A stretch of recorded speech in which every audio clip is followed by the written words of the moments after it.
এক লোক তার বউকে এসএমএস করছিল, কিন্তু ভুলবশত সেই মেসেজটি চলে গেল এক বিধবা মহিলার কাছে। সেই বিধবা মহিলার স্বামী মাত্রই গতকাল মারা গিয়েছেন। যাই হোক, মহিলা মেসেজটি খুললেন, পড়লেন এবং সাথে সাথে অজ্ঞান হয়ে মাটিতে পড়ে গেলেন। কি লেখা ছিল সেই মেসেজে, যে কারণে মহিলাটি অজ্ঞান হয়ে গেল? মেসেজে লেখা ছিল যে, আমার প্রিয় বউ, আমি ঠিকঠাক মতোই পৌঁছেছি। আমি জানি তুমি আমার কাছ থেকে মেসেজ আশা করনি।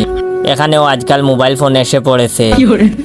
আমি আসার সাথে সাথে তারা আমাকে একটি মোবাইল ফোন গিফট করেছে। সেই মোবাইল থেকেই আমি তোমাকে মেসেজ পাঠালাম।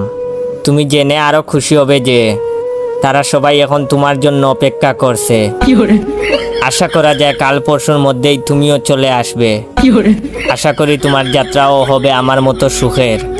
তোমার অপেক্ষায় রইলাম। ইতি তোমার প্রিয় স্বামী।